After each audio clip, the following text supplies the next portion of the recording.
Hey, good morning, everybody. David here at Scale Models Midwest. Welcome back to the workbench. Glad to have you watching this video. As always, I really appreciate continued support. Share this with others and like and subscribe. Just wanted to show you a couple quick little updates this morning before I get back to doing some more work. This is the finished 69 Torino Cobra Fastback that I did in answer to Jason over Blue Ox Models. He had a group build for street machines, and this was my entry for that. I hope you like it. I do like it. I combined two different kits. The majority of it came from the Torino Cobra Fastback, and the remainder, namely the engine, one of the racing seats, some of the roll cage, as well as the chassis, came from the AMT ERTL number 88 UPS Taurus.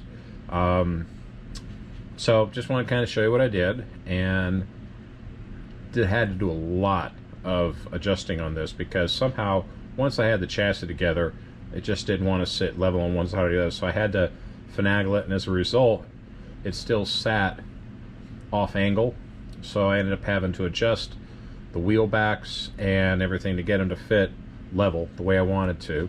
I wanted to kind of go with a Steve Stroke style stance where they're really tucked up into the wheel wells, and I wanted a nice clean single color.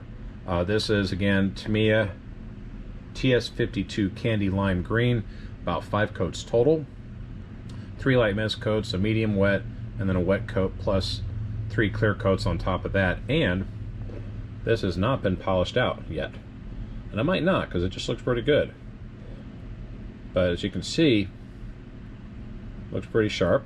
Did a little black wash on the grille and the tail lamp panel as well. The interior, it's not perfect, but as you can see, there's a gap between the dashboard and the bottom of the windshield. That's just because the chassis on the NASCAR stock car was shorter than the chassis on the Cobra, so I actually had to cut it and add strip styrene to the front end to get it to fit, and then when I got it to fit that way, I couldn't get the grill on until I ground down and removed a lot of plastic from the very front of the chassis right there. There's at least a ½ inch cut off of that. I didn't wire the engine, but this is the engine that came out of the Taurus. You can see I still have to paint the wheel backs there. I did have to adjust them.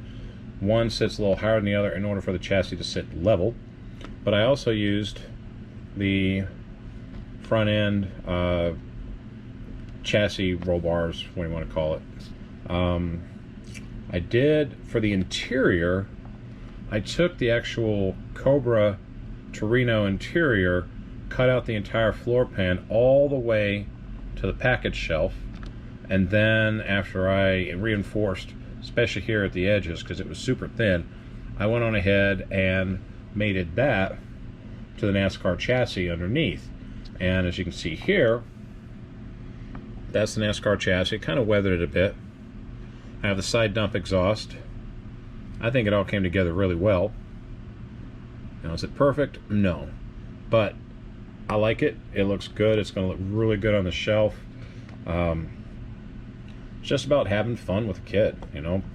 Otherwise, this would have just sat on the sidelines and probably never get built.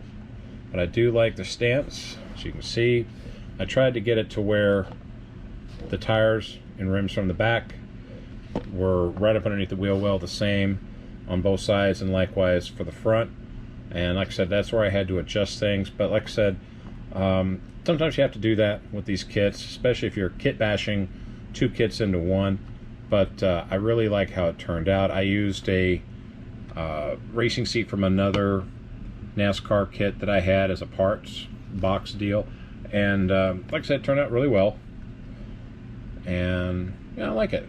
I still have to make a longer radiator hose here because, as you can see, there's a lot of real estate between the radiator and that radiator hose, so that's one thing I'm fixing here today before I put it up on the shelf. But again, I just wanted to show you today how I had that. Again, if you notice, the AMT Torino Cobra came with an engine bay in there, and I actually cut that out completely in order to get the NASCAR chassis in there, and that's what was kind of like my inspiration for doing this. Once you start cutting it and you've gone down the rabbit hole, you just got to kind of stick with it. So again, turned out really nice. Hope you like it. My daughter likes it. She actually wants it in her room for a bit before I put it up on the shelf and display it down here in the hobby room. So, you know, who am I to argue? I'm gonna let her display it on her shelf amongst her American Girl dolls. Like I said, we're starting to work on a big Tony model for her, one of the Gunplay deals. So we'll kind of give you some pictures on that for an update. But wanted to show you what the next kit is that I'm going to be working on. So one moment. Okay, so what I've got here is my entry, or at least one of them, for the 60th anniversary Mustang group build that's being hosted by Scale Speedworks.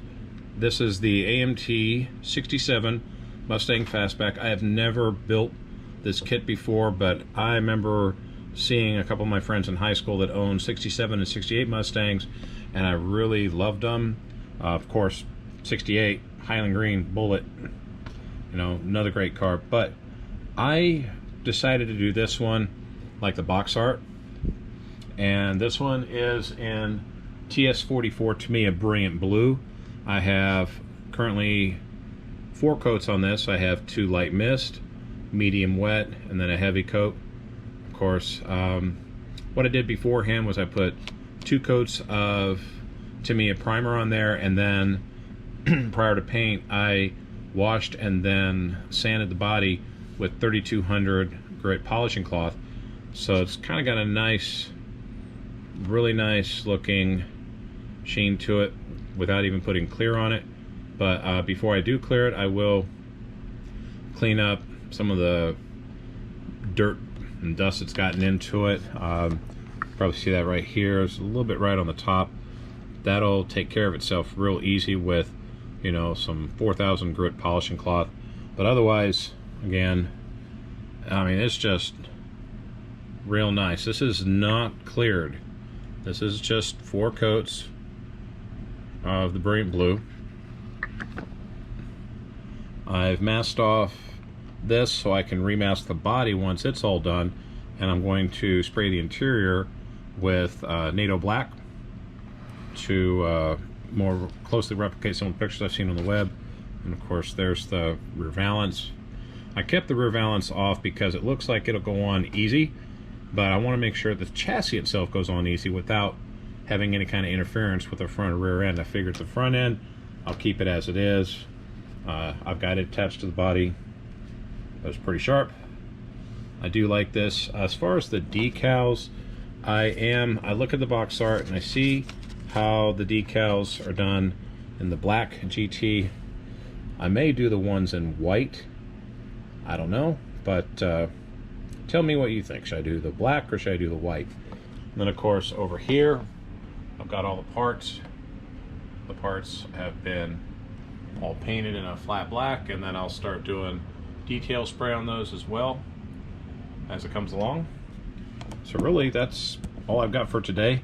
I'm gonna start doing some spray on those right now, and then when we find a good, you know, knock off time, my daughter and I are going to work on her kit a bit, and then we're going to go out and watch another fireworks show. So whatever you're doing this weekend, always remember, keep building the cool kits, be safe this holiday weekend, and just again, thanks for watching these videos. I certainly appreciate it.